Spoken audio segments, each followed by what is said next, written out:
우리는 경건한 예배자입니다. 우리는 행복한 예배자입니다. 우리는 경건한 예배자입니다. 아줌마 둘이 얘기를 하다가 각각 자기 집에서 키우는 애완견이 똑똑하다고 자랑하기를 시작했습니다. 그 중에 아줌마 한 사람이 이렇게 얘기를 했습니다. 우리 집 개가 얼마나 똑똑한지 아침마다 과자점에 가서 빵을 사와요. 그랬습니다. 그랬더니 옆에 있는 아줌마가 이렇게 얘기했습니다. 예, 알고 있어요. 그랬는 겁니다. 어떻게 알고 있어요? 그랬더니 사실은 우리 집에 강아지가 그 빵을 팔아요.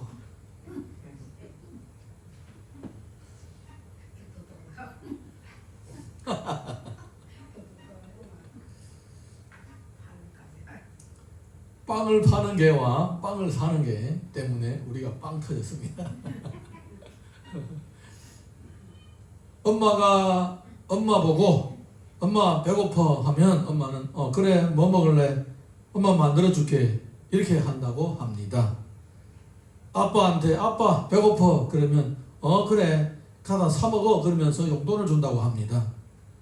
남자친구한테 자기야 배고파 이러면 자상하게 뭘 먹을래? 물어본다고 합니다. 여자친구한테 배고파 이렇게 얘기하면 여자친구가 나도 배고파 그런대요. 친구한테 야 배고프다 야 그렇게 말을 하면 친구가 그래 우리 뭐 먹을까? 같이 나가 찾아볼까? 그런데요. 여러분 사람에게는 친정 그리고 애정, 우정 있습니다. 이 가운데 가장 순수한 정은 우정이라고 합니다. 그리고 가장 오래가는 정도 우정이라고 합니다. 오늘 우리 성경을 보게 되면 믿음으로 함께 하나님의 나라의 일을 이뤄내는 두 사람의 모습을 볼 수가 있게 됩니다. 사무엘상 14장 1절에서 3절 함께 읽어봅니다. 시작. 하루는 사울의 아들 요나단이 자기의 무기를 든 소년에게 이르되 우리가 건너편 블레셋 사람들의 부대로 건너가자 하고 그의 아버지에게는 아뢰지 아니하였더라. 사울이 기브와 변두리 미그론에 있는 성류나무 아래에 머물렀고 함께한 백성은 600명가량이며 아이야는 에봇을 입고 거기에 있었으니 그는 아가봇의 형제 아히두베의 아들이요 위나스의 손자요 실로에서 여호와의 제사장이 되었던 엘리의 증손이었더라. 백성은 요나단이 간주를 알지 못하니라. 요나단이 이렇게 쳐다보니까 블레셋 사람들이 바글바글한 거예요. 바글바글한 거예요. 예. 거기에 군대들이 쫙 깔려 있고 전차들도 있고 백성들이 모래알처럼 많이 모여든 거예요. 요나단은 자기에게 무기가 있고 자기 아버지에게 무기가 있습니다. 무기란 거 두 개밖에 없습니다. 이렇게 적군들이 진영을 쳐다보다가 자기 옆에 자기의 그 무기를 들어주는 소년에게 이렇게 얘기를 합니다. 야 우리가 저기 한번 내려가 보자 이렇게 얘기를 하는 것입니다. 여러분 요나단은요 사울의 아들입니다. 그리고 사울의 왕위를 이어갈 가장 유력한 사람입니다. 전에 이스라엘 사람들은 항상 블레셋 사람의 압제 아래서 살았습니다. 쇠로 만든 무기라는 무기는 다 빼앗아가 버렸고 집에서 채소를 썰거나 밭을 갈 때 쓰는 이런 철기구들은 묻으면 전부 다 블레셋 사람들한테 찾아가서 예장간에 찾아가서 거기 가서 배려했습니다. 철을 다룰 수 있는 권한을 빼앗아가 버렸습니다.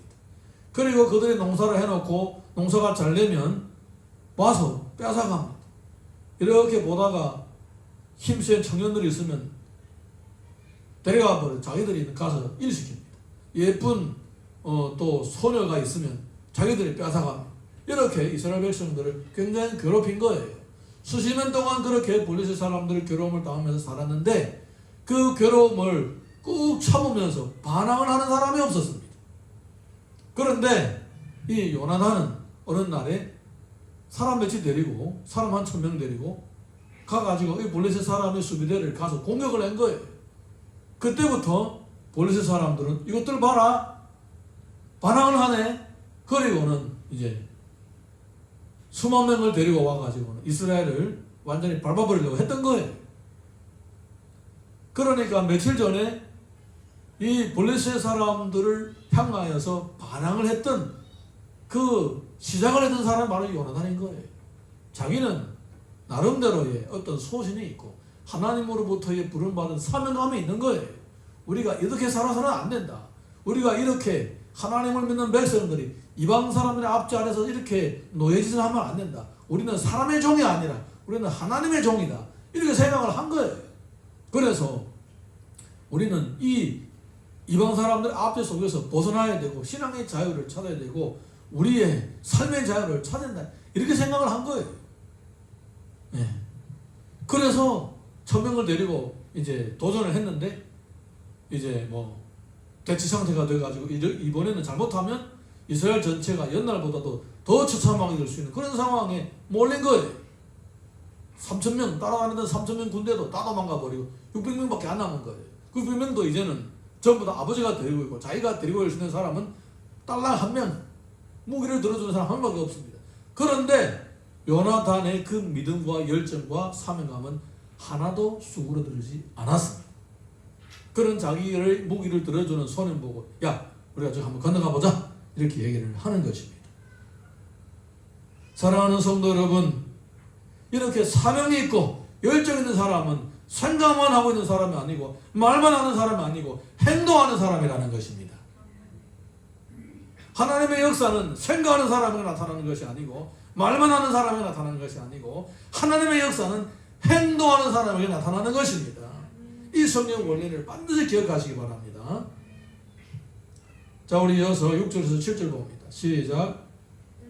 요나단이 자기의 무기를 든 소년에게 이르되 우리가 이 할례 받지 않은 자들에게로 건너가자. 여호와께서 우리를 위하여 일하실까 하노라.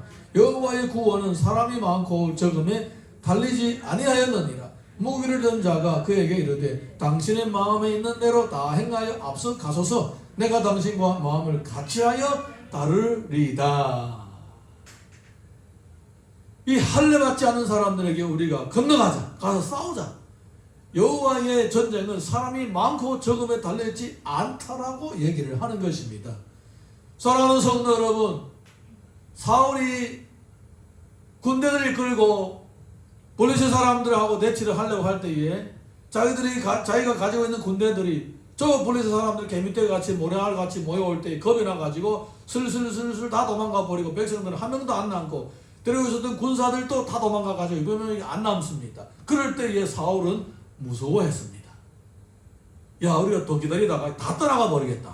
그래서 사무엘이 와서 제사를 드려야 되는데 이 떠나가는 백성들을 조금이라도 더 놔두기 위해서, 더 붙들어두기 위해서 하나님께 자기가 제사를 드린다라고 막는 짓을 하게 되는 것입니다. 그 얘기는 무슨 얘기냐? 사울은 적병들하고 싸우려면 군대가 있어야 된다라고 생각을 한 거예요. 그런데 이 요나단은 다릅니다. 요나단의 생각은 전쟁의 승패는 사람의 많고 적음에 달려있지 않다라고 얘기를 한 거예요. 여러분, 누가 믿음이 있는 사람입니까? 요나단의 믿음이 있는 사람입니다. 사울은 믿음이 없는 사람이에요. 사울은 하나님의 능력, 하나님이 싸워주신다라고 믿지를 않았던 거예요. 내가 어느 정도 군사력을 가지고 있어야 저 사람들하고 대항을 할 수 있다라고 생각을 한 거예요.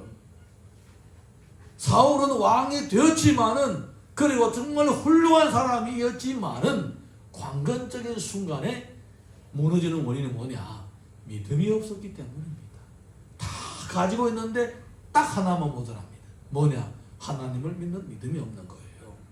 여러분, 우리는 이스라엘 역사를 보게 되면요, 놀라운 것을 발견할 수가 있습니다. 성경을 보게 되면 기드온이라는 사람이 300명을 데리고 12만 명이 넘는 군대들을 물리치게 되는 거예요. 고작 300명을 데리고. 이 이스라엘의 역사를 알고 있었던 사람이라면 전쟁의 승패는 사람의 많고 적음에 달려있지 않다라고 고백을 해야 될 거 아닙니까? 거기에다가 왕인데, 이스라엘 전체를 이끌어가는 왕인데 하나님을 믿기보다도 군사력을 믿었던 거예요. 그런데 다니엘은 달랐습니다. 요나단은 달랐습니다. 요나단은 하나님의 능력을 믿고 있었습니다. 300명이 아니라 2명만 있어도 하나님 역사하신다는 것을 자꾸 다니엘은 합니다. 요나단은 알고 있은 거예요. 왜냐하면 사사시대에 또 하나 유명한 인물이 누구냐? 바로 삼손입니다. 삼손은요, 혼자 사나이의 한 몸으로서 이스라엘을 20년 동안 지켜냈습니다. 한 사람이 그 많은 사람들하고 싸워서 한 번도 진 적이 없는 거예요. 왜? 여호와께서 함께 하셨기 때문입니다. 이와 같이 이스라엘의 이 하나님이 역사하셔서 승리하게 하셨던 이 역사를 알고 있는 요나단은 여호와의 전쟁은 사람이 많고 적음에 달려있지 않다라고 고백을 하는 거예요. 그리고 자기의 무기를 든 소년 보고 우리가 같이 가자라고 했더니 이 소년은 뭐라고 했습니까? 나도 마음을 같이 하겠다라고 한 거예요. 여러분, 이 말이 중요한 거예요. 나도 뭘 같이 하겠다고요? 마음을 같이 하겠다라고 하는 거예요. 마음을 같이 하는 거. 믿음의 사람하고 마음을 같이 하는 것이 곧 같은 믿음을 가지는 거예요. 당신이 앞서 가십시오. 내가 마음을 같이 하겠습니다. 나도 따라가겠습니다 라고 얘기하지 않고 마음을 같이 하겠다라는 거예요. 여러분, 이것이 바로 마음을 통한 사람들이라는 거예요. 그러니까 이스라엘 그 많은 사람들 중에 요나단과 같이 신앙 고백을 하면서 여호와 이름으로 적군 들어가 싸울 사람이 딱 둘밖에 없는 거예요. 마음이 통한 사람 둘밖에 없는 거예요. 그런데 놀라운 것은 하나님은 바로 이와 같이 믿음으로 서로 친구가 된 사람들과 함께 하시고 역사하시는 거예요. 자, 우리 이어서 13절에서 15절 보겠습니다. 시작. 요나단이 손발로 기어 올라갔고 그 무기를 든 자도 따랐더라. 블레셋 사람들이 요나단이 앞에서 엎드러짐에 무기를 든 자가 따라가며 죽였으니 요나단과 그 무기를 든 자가 반나절 가리 땅 안에서 처음으로 쳐 죽인 자가 20명 가량이라. 들에 있는 진영과 모든 백성들이 공포에 떨렸고 부대와 노략군들도 떨었으며 땅도 진동하였으니 이는 큰 떨림이었더라. 요나단이 바위 위로 기어 올라가서 블레셋 사람들 진영에 올라가니까 어떤 일이 있었느냐? 요나단이 가는데 때리지도 않았는데 사람들 저절로 막 넘어지는 거예요. 때리지도 않았는데. 그때 무슨 일이 생겼냐? 땅이 막 진동하고 그런 거, 지진이 일어나는 거예요. 여러분, 이게 우연입니까? 이런 우연이라고 할지라도 이런 우연은 믿음이 있는 사람만 그 우연을 자기 것으로 만들 수가 있는 거예요. 설령 우연이라고 할지라도. 근데 이것은 우연이 아니라 여호와께서 승리를 주시는 거예요. 요나단이 갑자기 이 블레셋 사람들이 나타나가지고 달려가니까 그때 지진이 일어나가지고 사람들이 막 넘어지는 거예요. 그리고 뒤에 가서 무기를 든 사람이 따라가면서 쳐 죽이기 시작한 거예요. 이게 바로 여호와께서 믿음의 사람에게 승리를 주시는 모습입니다. 하나님은 믿음으로 행동하는 사람을 통하여 역사하십니다. 만약에 진짜 이것이 우연이고 여호와께서 일으키시는 지진이 아니고 저절로 생긴 지진이라고 할지라도 만약에 그 당시에 요나는 그냥 진영 가운데서 숨어 있다고 하면 절대로 승리를 얻을 수가 없는 겁니다. 설령 그게 우연이라고 할지라도. 그런데 이것은 우연이 아니라 하나님의 역사하심입니다. 할렐루야. 요나단이 믿음으로 올라가니까 하나님께서는 지진을 일으키셔가지고 그 적군들이 전부 다 저절로 막 쓰러지고 넘어지게 하시는 거예요. 바로 서지도 못하게 넘어지게 해버리는 거예요. 지진이 막 일어나니까. 성경에서는 이렇게 수많은 믿음으로 승리했던 사람들의 모습을 우리들에게 보여주고 있습니다. 아브라함은 318명을 가지고 자기 조카 롯을 구하러 가서 모든 적군들 다 물리치고 롯도 구해오고 잃어버린 재물도 소돔 사람도 다 구해왔던 겁니다. 여호수아는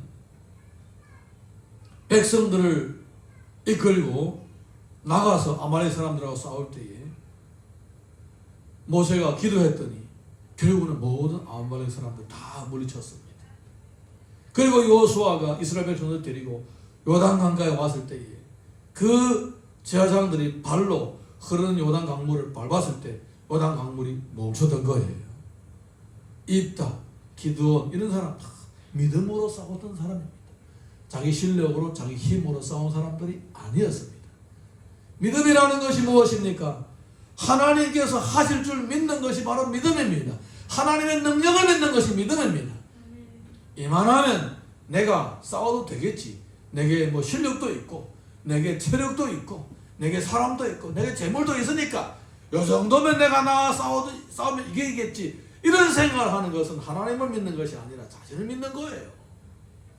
나는 비록 빈털털이고 아무것도 없다고 하더라도 내가 주의 명령에 순종하고 나아가면 주께서 약속하신 그 역사가 내 눈앞에 나타날 것이다라고 믿는 그 자체가 믿음인 거예요.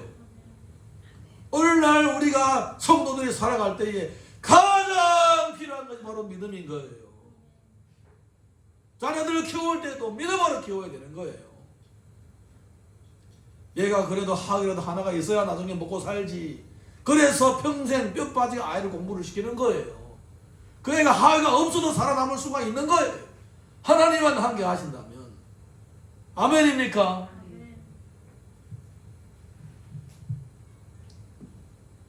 제가 뭐 경력을 많이 쌓아야 뭐 자격증이라도 몇 개 따야 나중에 먹고 살지. 남보다 유리하지. 물론 맞는 말이에요. 그런데 그 아이가 그 자격증을 믿고 그 경력을 믿고 다닌다면 더 이상 여호와를 의지하지 않게 되는 거예요. 마음은 좋은데 방법이 틀린 거예요. 여호와를 믿도록 아이들을 양육을 해야 됩니다. 힘들고 어려울 때에 기도하라고 하고 성경을 읽으라고 하고 예배를 잘 들으라고 하고 하나님의 도움을 받도록 그렇게 연결을 시켜줘야 되는 거예요. 참 다행히 요나단은 믿음이 없는 아버지 이스라엘에서 살았는데 믿음이 있는 거예요. 얼마나 다행인지 모릅니다.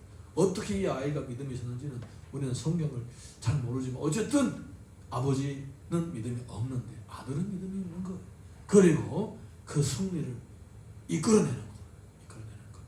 그 하나님의 능력을 체험하게 되는 거예요. 여러분, 저는 19살 때부터 지금까지 신앙생활을 하면서 그리고 또 나중에 결혼하고 아이 낳고 키우면서 지금까지 살아오면서 저에게도 그렇고 저의 아내에게도 그렇고 수없이 많은 하나님의 역사가 일어나는 것을 체험해 왔습니다. 진짜 우리가 결혼할 때에요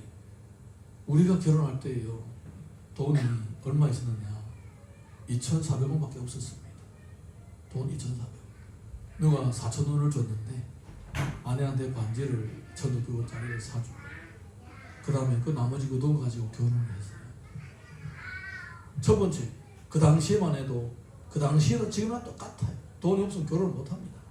그런데 하나님께서 은혜로 아내를 만나요. 또 빈털터리로 결혼해가지고 교회에서 매달마다 주는 200원 그거 가지고 살았어요. 200원 2002년도 3년도 4년도까지 한 달에 200원으로 살았어요. 하도 어려워서 오토바이 택시라도 해볼까라고 나갔다가 한 번 딱 중학생 한 명을 태우고 나서 야, 이거 하나님께서 나를 일꾼으로 부르셨는데 이게 내 할 일이 아니다라고 그리고 한 번 딱 이원 벌어보고는 오토바이를 전도하라고 하나님께서 오토바이를 줬는데 내가 지금 돈 벌겠다고 이 짓 하고 있구나. 그래서 오토바이를 그냥 접어버렸어요. 그렇게 살았어요. 근데 하나님께서 계속 은혜를 주셔가지고 부족함 없게 채워주시는 거예요. 할렐루야. 주님은 우리의 믿음을 통하여 역사하시는 거예요. 내가 하나님을 믿는 것만큼 하나님께서 역사하시는 거예요. 내가 하나님 믿지 않고 나 자신을 믿는다면 하나님 더 이상 역사하지 않으시는 거예요. 네가 알아서 해라. 그렇게 하나님께서 그냥 우리를 포기해 버려두시는 거예요. 어떻게 살기를 원하십니까? 하나님 능력을 체험하면서 살기를 원하십니까? 아니면 제 힘, 제 능력 믿고 이를 악물면서 살아가기를 원하십니까? 여러분의 판단과 여러분의 결정에 달려있는 거예요. 자, 16절에서 17절 봅니다. 시작.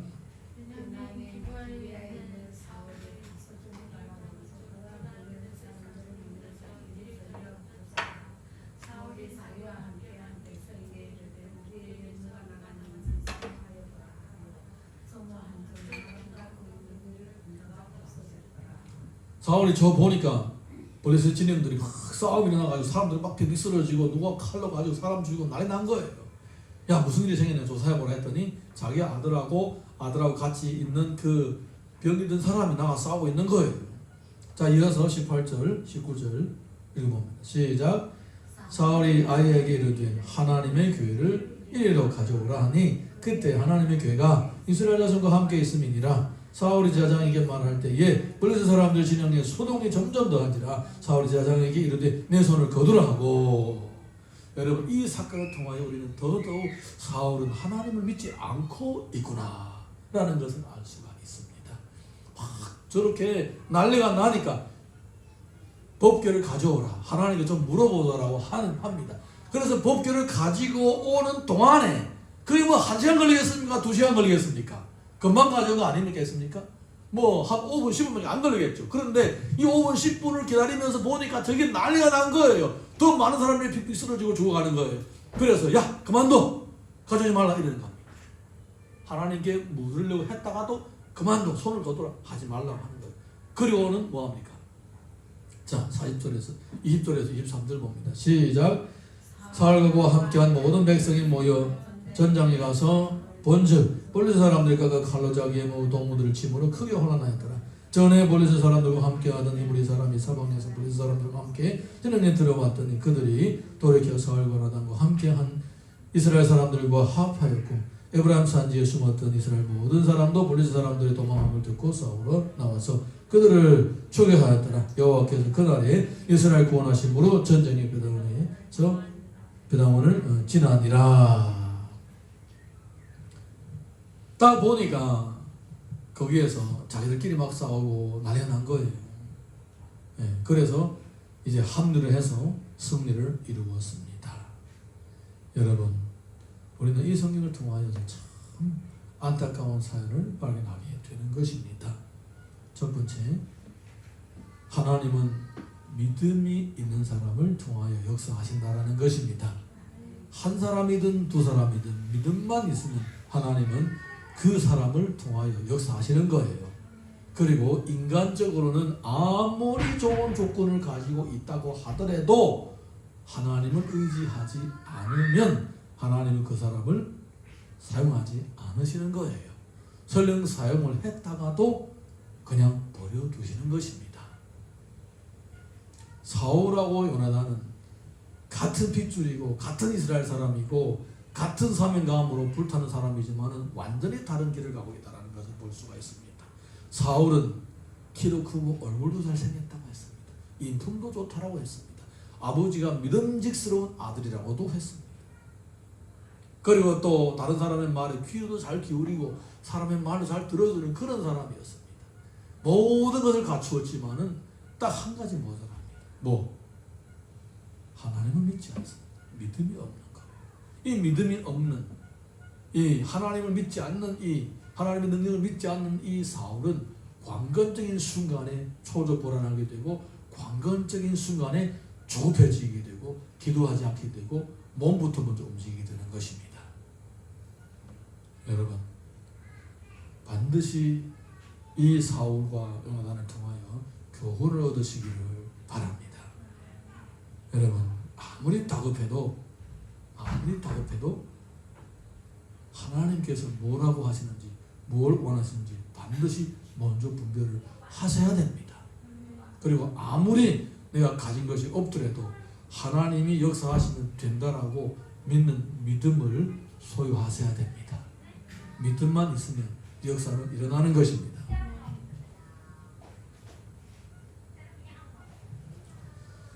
회사의 후배가 결혼하고 행복하게 잘 살고 있는 선배님한테 상담을 했습니다. 어떤 여자를 만나서 결혼해야 선배님처럼 그렇게 행복하게 살 수가 있을까요? 물어봤습니다. 그러자 이 회사의 선배가 자기 얘기를 들려주었습니다. 2년 동안 사귄 여자친구랑 결혼하려고 양가 부모에게 인사도 드렸다. 결혼하고자 하는 그 여자친구를 생각하면서 자기의 선배한테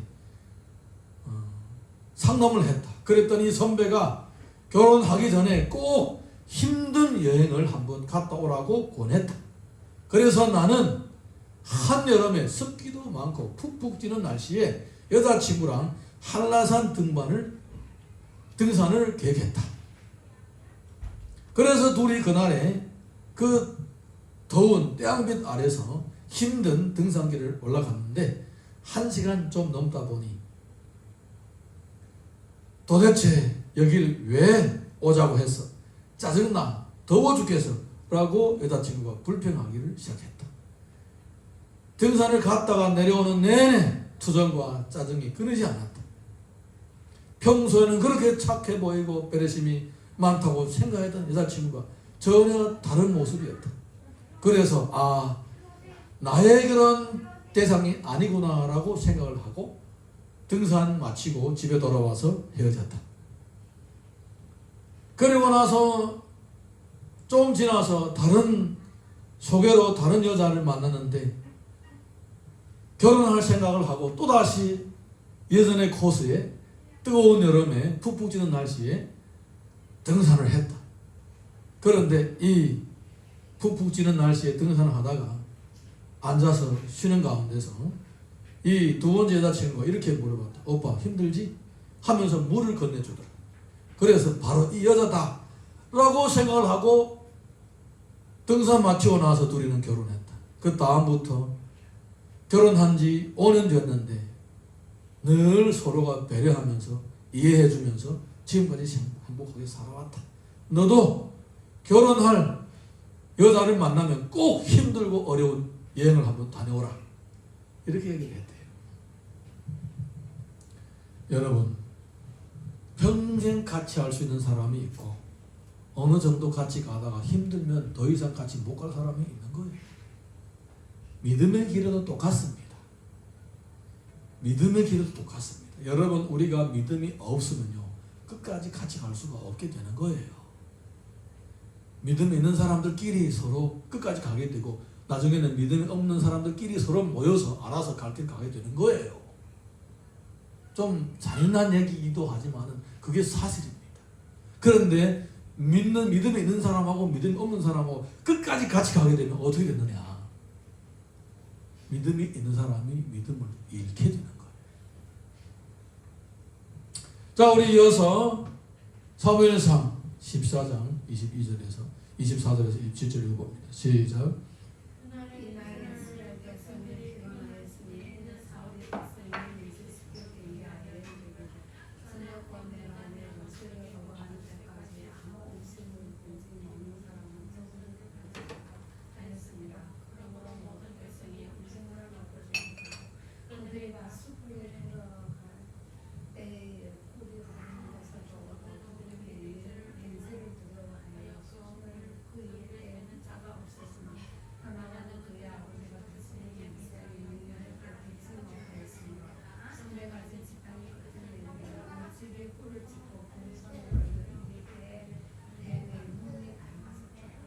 아멘. 지도자의 무리한 결정은 공동체에게 큰 어려움을 가져다 줍니다.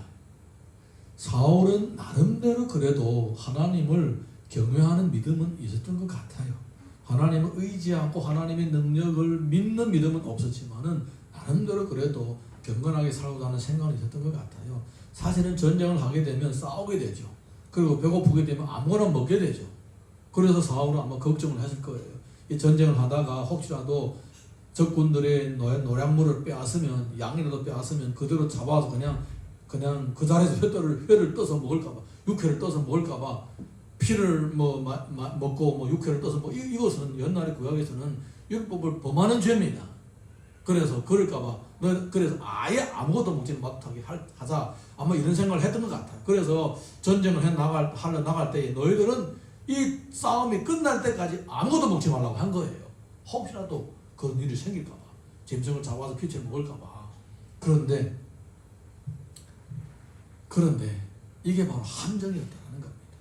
왜 우리가 먹지 말아야 되는지 설명하지도 않고, 그냥 아무것도 먹지 말라고 한 거예요. 그런데 요나단은 그거 몰랐잖아요. 싸움을 하느라 몰랐잖아요. 그래 요나단은 하도 배가 아파가지고 꿀이 줄줄줄 흐르고 있길래 지팡이 끝으로 그냥 이렇게 대서 입으로 한번 핥았는데도 체력이 회복돼가지고 눈이 막 바짝바짝해지는 거예요. 다른 사람들은 힘들어가지고 겨우겨우 걸어다녔는데 그래서 괜찮다 먹으라고 이렇게 얘기를 한 거예요. 그랬더니 이 사람들이 그냥 짐승이고 꿀이고 뭐고 닥치는 대로 그냥 뭐 야한 거 소를 잡아서 그 자리에서 뭐 피해 있는 채로 그냥 회 떠서 다 먹어버리는 거예요. 난리 난 거예요. 자, 우리 이어서 31절에서 34절 봅니다. 시작. 그날의 백성이 믹마스에서부터 아얄론에 이르기까지 블레셋 사람들을 쳤으므로 그들이 심히 피곤한지라 백성이 이에 탈취한 물건에 달려가서 양과 소와 송아지들을 끌어다가 그것을 땅에서 잡아 핏째 먹었더니 무리가 사울에게 전하여 이르되 보소서 백성이 고기를 핏째 먹어 여호와께 범죄하였나이다. 사울이 이르되 너희가 믿음 없이 행하였도다. 이제 큰 돌을 내게로 굴려오라 하고 또 사울이 이르되 너희는 백성 중에 흩어져 없다니며 그들에게 이르기를 사람은 각기 소와 양을 이리로 끌어다가 여기서 잡아먹되 핏째로 먹어서 여호와께 범죄하지 말라 하라 하매 그 밤에 모든 백성이 각각 자기의 소를 끌어다가 거기서 잡으니라. 아멘. 보니까 난리가 난 거예요. 어떤 사람이 사울에게 얘기를 하니까 이제는 갖다 먹으라고 하는 거예요. 이제는 갖다 먹어. 그런데 절대로 핏째 먹지는 말라라고 하는 거예요. 사실은요, 사울은 처음부터 이렇게 얘기를 해야 됩니다. 너희들은 가서 배고프면 먹을 수는 있는데 절대로 짐승은 핏째 먹지 말라. 이것은 여호와께 범죄하는 것이다라고 이렇게 명백하게 얘기를 해야 되는 겁니다. 여러분, 하나님의 말씀은 정확하게 전달돼야 합니다. 아멘입니까? 하나님의 말씀은 절대로 빼거나 가해가지고 왜곡해서 전하면 안 됩니다. 하와가 선악과를 먹을 때에 왜 먹었는지 아십니까? 하나님께서는 이 나무 열매를 먹으면 반드시 죽으리라고 했습니다. 그런데 뱀이 와서 물어보니까 뭐라고 대답했냐면 하나님께서 우리에게 이 선악과 열매를 먹으면 죽을까 하노라고 말씀하셨다라고 하는 거예요. 이거는 뭡니까? 하나님의 말씀을 살짝 왜곡을 한 거예요. 먹으면 반드시 죽는다라고 했는데 죽을까 하노라라고 말씀을 왜곡했다라는 말입니다. 이렇게 왜곡해버리면요 나중에는 결국은 타락하게 되고 말씀을 어기게 되는 거예요. 그런데 사울은 이제야 자기가 백성들에게 하고자 하는 말을 하는 거예요. 그러니까 처음에 너희는 아무것도 먹지 말라고 하는 이 명령 자체는 무리한 명령이라는 겁니다. 이 얘기를 해야 되는데 아무것도 먹지 말라고 하니까 전쟁에 나가서 싸우는 사람이 어떻게 배를 철철 꽂고 싸울 수가 있는 거예요. 아예 처음부터 너희들은 먹을 수는 있는데 핏째는 먹지 말라고 이 얘기를 처음에 해야 되는 거예요. 처음에 해야 되는 거예요. 이런 잘못된 판단과 결정 때문에 이렇게 무리한 일들이 생기게 되는 거예요. 아마 이 사람들 처음부터 이 여호와의 명령을 제대로 알고 있었다면 꿀도 먹고 뭐 열매도 따먹고 뭐 그러면 소나 양을 보고 달려가 미친 듯이 달려가가지고 그냥 잡아서 그대로 먹지는 않았을 거 아니겠습니까? 사람은 배고프면 무슨지 못하겠습니까? 예. 그런데 먼저 이미 뭐 먹는 것들이 보일 때마다 따먹고 이랬으면 그렇게 배고프지 않았을 거예요. 그런데 무리한 명령으로 말미암아 이 백성들 전체가 괴로워지게 되고 결국은 자기 한 명령조차도 자기 자신이 그걸 변경을 해야 되는 거예요. 여러분 하나님의 말씀은 정확하게 전달되어야 합니다. 예, 할렐루야. 이렇게 하면 안 되는 거예요. 이렇게 하면 그 이유를 설명도 해줘야 되고 그렇게 해야 되는 거예요. 그래서 우리가 말씀을 배울 때도 대충 희미하게 배우면 안 됩니다. 정확하게 제대로 배워야 되는 거예요. 그래서 주님은 이 말씀을 빼는 자와 더하는 자에게 벌을 주시겠다고 하는 이유가 바로 거기에 있는 거예요. 제대로 배우고 제대로 믿고 제대로 실천해야 됩니다. 자, 우리 이어서 사울이 또 어떤 행동을 하는지 보겠습니다. 시작. 사울이 이르되 너희 군대의 지휘관들아 다 이리로 오라. 오늘 이 죄가 누구에게 있나 알아보자. 이에 그가 온 이스라엘에게 이르되 너희는 저쪽에 있으라. 나와 내 아들 요나단은 이쪽에 있으리라. 백성이 사울에게 말하되 왕의 생각이 좋은 대로 하소서 하니라. 이에 사울이 이스라엘의 하나님 여호와께 아뢰되 원하건대 실성을 보이소서 했더니 요나단과 사울이 뽑히고 백성은 면한지라. 사울이 이르되 나와 내 아들 요나단 사이에 뽑으라 했더니 요나단이 뽑히니라. 하나님은 죄의 원인을 알고자 하는 사람에게 반드시 밝혀주십니다. 여러분, 이스라엘 백성들이 여리고성을 치고 난 후에 생긴 일들을 혹시 생각납니까? 아간이라는 사람이 손대지 말라는 물건에 손을 대가지고 이스라엘 백성들이 다음날에 아이성을 칠 때에 전쟁에서 패전하였습니다. 그 원인을 어떻게 누구 때문에 우리가 패전했는지 알아보더라고 제비를 뽑았더니 아간이 뽑힌 거예요. 아간이 뽑힌 거예요. 하나님은요 죄의 원인을 알고자 할 때에 보여주시는 거예요. 요나가 도망칠 때에 그가 탄 배가 침몰하게 되었습니다. 배에 있는 사람들이 누구 때문에 이 배가 침몰하게 됐는지 우리가 한번 원인을 찾아보자라고 제비를 뽑았더니 딱 요나가 뽑히는 거예요. 예, 빼도 봐도 못하게 딱 하나가 뽑히는 거예요. 여기서는 우리가 뭘 알 수 있느냐? 하나님은요 죄의 원인을 알고자 하는 사람에게 알려주시는 거예요. 그러면 요나단이 무슨 죄를 졌느냐? 한번 보겠습니다. 이어서 34절에서 35절 시작. 사울이 요나단에게 이르되 내가 행한 것을 내게 말하라. 요나단이 말하라 이르되 내가 다만 내 손에 가진 지팡이 끝으로 꿀을 조금 맛보았을 뿐이오나 내가 죽을 수밖에 없나이다. 사울이 이르되 요나단아 내가 반드시 죽으리라. 그렇지 않으면 하나님이 내게 벌을 내리시고 또 내리시기를 원하노라 하니 백성이 사울에게 말하되 이스라엘이 이 큰 구원을 이룬 요나단이 죽겠나이까? 결단코 그렇지 아니하니이다. 여호와의 살아 계심을 두고 맹세하옵나니 그의 머리털 하나도 땅에 떨어지지 아니할 것은 그가 오늘 하나님과 동력하였음이니이다 하여 백성이 요나단을 구원하여 죽지 않게 하니라. 요나단은 자기 죄가 뭔지 압니다. 요나단은 하나님께 죄를 짓지 않았습니다. 첫 번째, 요나단은 핏째 짐승을 먹지 않았습니다. 그리고 두 번째, 하나님의 명령에 순종하여 사명감대로 행하여 이스라엘의 구원을 이룬 사람이었습니다. 그러니까 하나님 보시기에는 요나단은 죽을 일이 하나도 없고 책망받을 하나도 없는 거예요. 그러면 이 짐승을 핏째 먹지 마, 너희들이 전쟁에서 승리할 때까지 음식을 먹지 말라고 하는 이 명령은 누가 내린 겁니까? 사울이 내린 거예요. 사울이 내린 겁니다. 왕이 내린 겁니다. 그러니까 요나단은 지금은 하나님의 명령은 하나도 범하지 않았습니다. 오히려 하나님으로부터 칭찬을 받아야 됩니다. 그런데 요나단은 지금 왕의 명령을 어긴 거예요. 왜? 아무것도 먹지 말라 했는데 그냥 요 끝으로 꿀 하나 찍어서 먹은 그것뿐입니다. 그게 바로 요나단의 죄입니다. 근데 그 죄는 누구의 명령에 거역한 죄냐? 왕의 명령에 거역한 죄입니다. 그래서 요나단은 말을 합니다. 예, 맞습니다. 내가 죽을 죄를 졌습니다. 죽을 게요. 이렇게 얘기를 하는 거예요.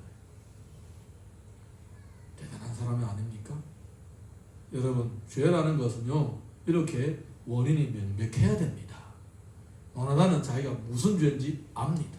나는 하나님께는 죄를 지지 않았다. 그런데 아버지의 명령을 거역했다. 물론 모르고 거역했지만 거역한 것은 맞다. 그래서 아버지는 누구든지 내 명령을 거역하면 죽는다고 했으니까 나는 죽어야 되겠지 이렇게 생각을 한 거예요. 여러분, 그런데 하나님은 그렇지 않죠. 하나님은 요나단을 살리기를 원하시는 거예요. 왜냐? 여러분, 사람의 명령이 더 큽니까? 하나님의 명령이 더 큽니까? 당연하죠. 사울왕의 명령이 더 큽니까? 하나님의 명령이 더 큽니까? 네, 당연히 하나님의 명령이 더 크죠. 이스라엘 백성들이 그걸 알고 있는 거예요. 자기들은 어떨 때는 배고파서 하나님의 명령에 거역하면서 짐승을 잡아서 피채로 먹으면서도 하나님의 명령을 알고 있는 거예요. 하나님은 더 크다는 거. 이 큰 구원을 이루는 이 요나단을 우리가 죽일 수 없다.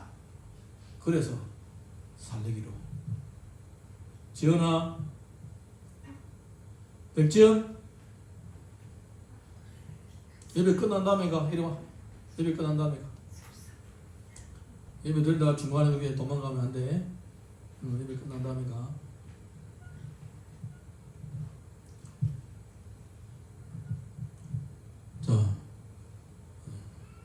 하나님께서 요나단을 통하여 이스라엘이 큰 구원을 이루셨고 오랫동안 압제를 당하던 적군을 물리치게 된 거예요. 이런 사람을 사울은 자기 말에 순종하지 않았다고 죽이려고 하는 거예요. 그러니까 우리는 이 사울은 정말 모든 것을 갖춘 사람입니다. 하나님의 말씀도 잘 알고 있고, 그런데 딱 하나가 부족한 거예요. 하나님의 뜻을 모르고 하나님을 의지할 줄 모르는 거예요. 이게 바로 사울의 비극 인생을 맞이하게 되는 근본적인 원인이 되는 것입니다. 모든 것을 다 갖추고 있다고 하더라도, 정말 훌륭한 사람이라고 할지라도 그 사람의 믿음이 없으면 결국은 사울처럼 될 가능성이 많다는 겁니다. 그 다음부터는 요나단은 그냥 조용하게 살게 됩니다. 요나단이 2번 믿음으로 백성들을 구원하려고 했죠. 1000명을 데리고 블레셋과 싸웠죠. 1000명이 없으니까 2명밖에 없으니까 2명을 데리고 블레셋을 싸워서 결국은 승리를 끌어냈죠. 이런 믿음이라면 정말 하나님의 나라를 이어갈 그렇게 유명한 사람이 될 텐데, 믿음이 없는 아버지 밑에서 아버지와 같이 생활하다 보니까 결국은 요나단은 믿음을 다 잃어버리게 되고 소심한 사람으로 살게 됩니다. 조용하게 소심한 사람으로 살게 됩니다. 비참해지는 거죠. 한마디로 말하면. 나중에 블레셋 사람들이 골리앗을 데리고 옵니다.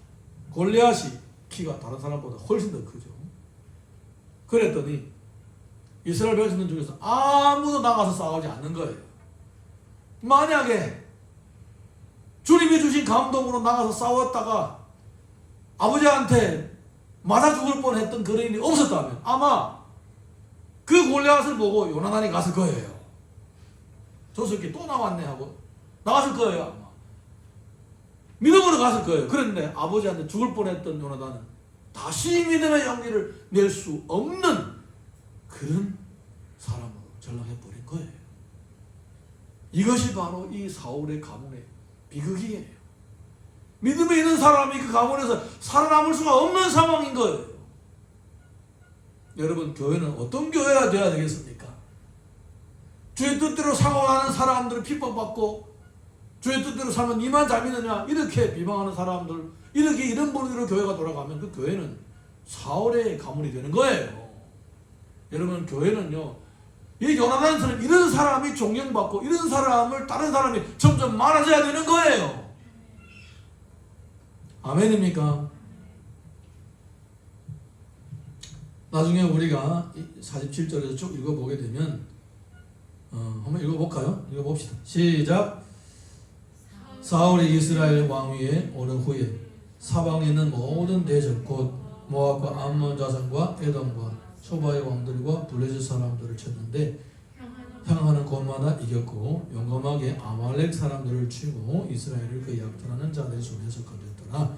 사울이 사는 날 동안에 블레셋 사람과 큰 싸움이 있었으므로 사울이 힘센 사람이나 용감한 사람을 보면 그들을 불러 모았더라.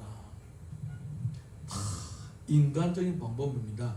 다른 사람들을 다 이렇게 합니다. 그런데 이렇게 유독 사람들이 하는 거 다 지혜롭게 하면서 유독 하나가 부족한 거예요. 하나님을 믿지 않는 거예요. 하나님을 믿지 않는 거예요. 이게 바로 사울의 비극인 거예요. 여러분, 믿음은 바라는 것들의 실상이요 보지 못하는 것들이 증거라고 했습니다.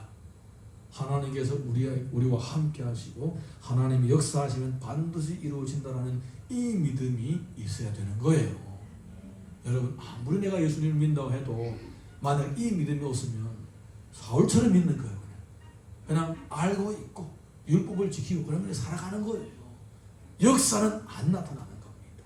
역사는 안 나타나는 겁니다. 그냥 그렇게 사회의 이 물결 가운데서 휩쓸려서 살고 마는 거예요. 하나님은요, 그 큰 능력을 가지고 믿는 사람을 찾고 계십니다. 어느 날 어떤 교회에 누구에게 믿음이 있는가? 주님은 이 천지 만물을 움직이시는 이 능력을 가지고 믿을 사람을 찾고 계시는 거예요. 여러분, 믿음만 있으면 미래는 확실한 거예요. 할렐루야. 어느 화창한 봄날에 달팽이가 사과나무 위로 기어 올라가고 있었습니다. 달팽이가 얼마나 느립니까? 느릿느릿하게 세월이야 내월이야 하면서 기어 올라가고 있었습니다. 아주 오랫동안 기어 올라가는데도 겨우 조금만 올라갔습니다. 그러다가 어느 나무 껍질 밑에서 벌레 한 마리가 나타나더니 달팽이에게 말했습니다. 야, 너 이렇게 쓸데없이 힘을 빼지 마. 네가 저 사과나무 위에까지 올라갈 동안에는 이미 사과가 다 떨어져 버려.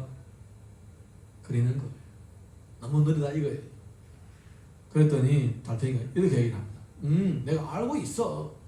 그런데 내가 올라가다가 사과는 나무에 사과 다 떨어지지만 내가 끝까지 올라가게 되면 그때 가면 사과가 또 다시 열릴 거야. 저는 이 얘기를 보면서 이게 바로 믿음이 아닌가 하는 생각입니다. 여러분, 우리가 믿음이 있으면 세상이 아무리 변화돼도 그 결과가 반드시 다가올 것이라는 확신이 있는 거예요. 할렐루야. 히브리서 11장 6절 봅니다. 시작. 믿음이 없이는 하나님을 기쁘시게 못하나니 하나님께 나아가는 자는 반드시 그가 계시고 곧도가 그한 자기를 찾는 자들에게 상 주시심을 믿어야 할지니라. 믿음이 없으면 하나님을 기쁘시게 해드릴 수가 없습니다. 마가복음 9장 23절 봅니다. 시작. 예수께서 이르시되 할 수 있거든이 무슨 말이냐? 믿는 자에게는 능히 하지 못할 일이 없느니라 하시니. 믿음 있으면 능히 하지 못할 일이 없습니다. 요한복음 14장 12절 봅니다. 시작. 내가 진실로 너에게 이르노니 나를 믿는 자는 내가 하는 일을 그도 할 것이요 또한 그보다 큰 일도 하리니 이는 내가 아버지께로 감이라. 믿음이 있으면 심지어 예수님이 하신 일보다도 더 큰 일을 할 수 있다고 말씀하고 계십니다. 여러분, 사울이 가지고 있는 믿음하고 요나단이 가지고 있는 믿음하고는 전혀 다릅니다. 전혀 다릅니다. 사울이 가지고 있는 믿음은 모든 하나님을 믿는다 하는 사람들이 가지고 있는 믿음이에요. 이런 믿음은 역사가 나타나지 않습니다. 그냥 평범하게 있는 그 자리에서 그렇게 살다가 끝나는 거예요. 그렇지만은 요나단과 같은 믿음을 가지고 있는 사람들은 내 자신의 한계를 뛰어넘어서서 놀라운 역사를 체험하게 되는 것입니다. 하나님은 어느 날 요나단과 같은 믿음을 가진 사람을 찾고 계십니다. 여러분이 그 사람이 되시기를 주님의 이름으로 축원합니다. 자리에 다 같이 일어나셔서 우리 찬양 하나 부르겠습니다.